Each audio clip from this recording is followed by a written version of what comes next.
Shalom bagi kita semuanya. Saya percaya kita dalam perlindungan Tuhan. Karena Tuhan itu adalah Tuhan yang setia menuntun kita. Hari ini saya akan membawakan satu topik yang sangat menarik di dalam hal penginjilan, yaitu metode penginjilan melalui kertas warna. Saudara yang dikasihi Tuhan, ini akan mempermudah kita untuk menyampaikan Injil tentang Tuhan Yesus sehingga semuanya sampaikan dengan sederhana tetapi hasilnya memuaskan. Kita akan memulainya. Warna yang pertama adalah warna kuning. Warna ini melambangkan emas. Saudara, firman Tuhan berkata di Wahyu pasal 21 ayat 21, saya akan membacakannya. Firman Tuhan berkata, dan ke-12 pintu gerbang itu adalah 12 mutiara. Setiap pintu gerbang terdiri dari satu mutiara, dan jalan-jalan kota itu dari emas murni bagaikan kaca bening. Wow, apa yang dikatakan Tuhan Yesus melalui Wahyu pasal 21 itu? Bahwa lantai daripada surga itu terdiri dari emas murni.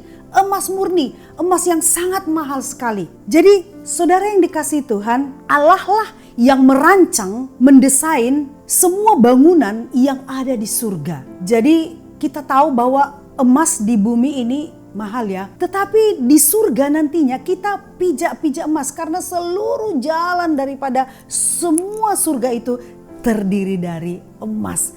Itu sesuatu yang sangat menggembirakan. Karena Tuhan sudah berjanji bahwa tujuan akhir kita bukan di dunia ini, tapi tujuan akhir kita di surga yang sudah disiapkan Tuhan bagi kita. Yohanes pasal 14 berkata, Yesus berkata, jangan gelisah, jangan takut, aku menyediakan surga bagimu. Supaya di mana Yesus berada, kita akan berada di sana. Dia akan datang untuk yang kedua kalinya menjemput kita. Sesuatu yang sangat indah. Saudara, pengharapan kita bahwa rumah kita di surga sudah disiapkan oleh Tuhan. Yang kedua, warna hitam. Warna hitam ini menjelaskan begitu pekatnya, begitu gelapnya dosa manusia.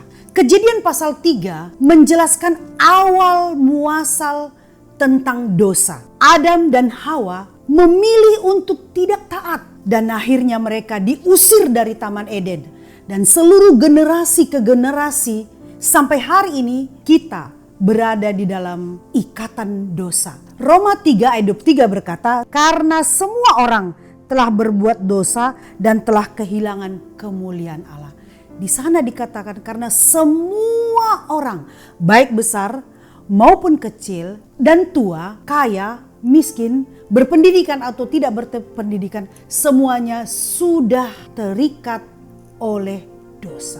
Baik pendeta maupun rohaniawan, baik jemaat biasa, orang-orang biasa, semuanya sudah berdosa. Saudara yang dikasihi Tuhan, Mazmur 51, Daud berkata, sejak di dalam kandungan ibuku, aku sudah berdosa. Di kandungan saja sudah berdosa, apalagi sudah dilahirkan. Semuanya sudah dalam posisi yang berdosa. Saudara, kita akan hitung bagaimana mengerikannya dosa itu, pekat dan gelapnya dosa itu. Bayangkan saja satu hari kita berdosa 3 kali. Seperti makan obat pagi, siang, malam. Itu sudah baik ya, 3 kali berbuat dosa. Kalau 1 bulan 30 kali. 1 tahun 365 kali 30 sekitar 1000 sekian. Nah, buat saja supaya mudah menghitungnya 1000. Sekarang berapa usia kita? Kalau usianya 20 tahun kali 1000 jadi 20.000. Kalau usianya 30 tahun kali 1000, 30.000. Semakin meningkat usia kita, semakin banyaklah dosa kita. Nah, begitu menyeramkan dosa itu. Itu sebabnya saudara yang dikasihi Tuhan, Paulus berkata dalam Efesus pasal yang kedua, manusia itu mati rohani. Manusia itu sudah terhukum. Manusia itu sudah terikat dan ujungnya adalah mati di neraka. Wow, mengerikan sekali. Dan Martin Luther menegaskan bahwa dari ujung rambut kita sampai ujung kaki kita, semuanya sudah tercemar oleh dosa. Dan akibat dosa itu adalah maut. Maut berarti neraka selama-lamanya. Jadi saudara yang dikasihi Tuhan, neraka itu pasti dan surga itu pasti. Itu sebabnya melalui metode penginjilan kertas warna ini akan menjelaskan bagaimana dosa itu. Lalu yang ketiga, kertas warna merah. Warna merah melambangkan darah Yesus. Saudara, 1 Petrus 1 ayat 19 berkata, saya akan membacakannya. Sebab kamu tahu bahwa kamu telah ditebus dengan cara hidupmu yang sia-sia. Yang kamu warisi dari nenek moyangmu itu bukan dengan barang yang fana, bukan dengan perak atau emas, melainkan dengan darah yang mahal, yaitu darah Kristus yang sama seperti anak domba yang tak bernoda dan tak bercacat. Saudara yang dikasihi Tuhan, kita ditebus dengan darah Yesus, bukan dengan emas, bukan dengan perak, tapi dengan pengorbanan Tuhan Yesus. Dengan matinya dia di kayu salib, mencurahkan darahnya dari kepalanya, dari lambungnya, akan membawa kita kepada penyucian. Dan ingat, dosa manusia hanya bisa diselesaikan melalui darah Yesus. Darah Yesus itu menyucikan kita, membenarkan kita, membebaskan kita. Melalui kebaikan tidak akan bisa membenarkan, menyucikan kita. Melalui moral, melalui rajin ke gereja, melakukan hal-hal yang rohani, berdoa, juga itu tidak bisa menyelesaikan dosa kita. Kesimpulannya adalah Allah hanya menetapkan melalui darah Yesus kita diselamatkan, kita diampuni. Lalu yang keempat, warna putih. Saudara, tadi dijelaskan bahwa manusia itu berdosa, gelap, pekat. Kemudian apa cara Allah? Apa solusi? Supaya manusia itu diselamatkan. Satu-satunya cara Allah, apa yang dikatakan di Yohanes 3 ayat 16. Karena begitu besar kasih Allah, sehingga ia mengaruniakan anaknya yang tunggal. Yesus diutus ke dunia supaya siapa yang percaya kepada Yesus tidak binasa, melainkan beroleh hidup yang kekal. Saudara yang dikasihi Tuhan, Yesus datang ke dunia dengan tujuan tadi membersihkan kita, membenarkan kita, menyucikan kita. Yesaya pasal 1 ayat 18 berkata, saya akan bacakan.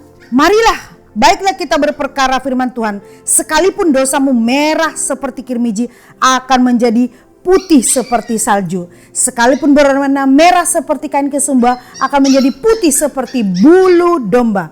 Puji Tuhan, dikatakan sekalipun dosa kita sepekat apapun, tetapi darah Yesus itu menyucikan kita, membersihkan kita menjadi putih seperti kertas putih ini. Puji Tuhan, karya Tuhan yang luar biasa yang tidak bisa dibandingkan, disandingkan dengan yang lain. Satu-satunya. Saudara yang dikasihi Tuhan, apa yang kita lakukan supaya dosa kita yang pekat itu menjadi putih seperti kertas ini? Satu-satunya adalah dengan mengaku dengan mulut, percaya di dalam hati, membuka hati, menerima Yesus menjadi Tuhan dan Juru Selamat kita. Saudara, di kertas putih ini kita mau menjelaskan, mau menghantar, menuntun, membimbing supaya orang yang kita layani itu mau membuka hati menerima Yesus sebagai Tuhan dan Juru Selamat. Jadi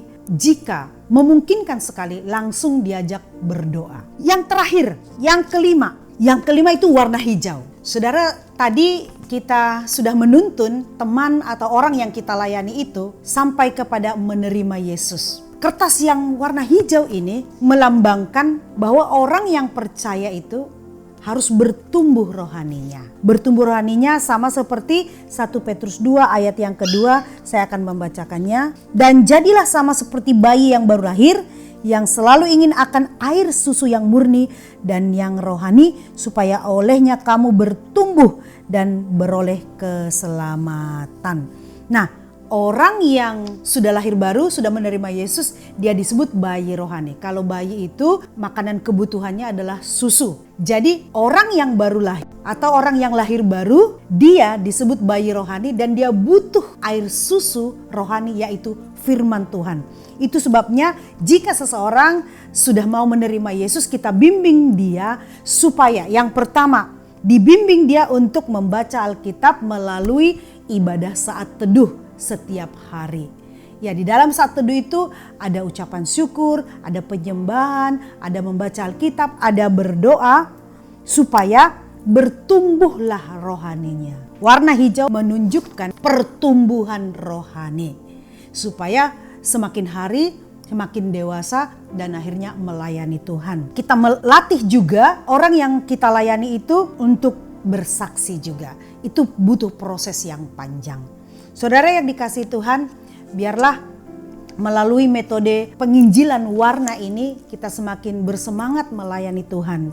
Dan biarlah Roh Kudus menuntun kita, memampukan kita menginjili dan banyak orang percaya.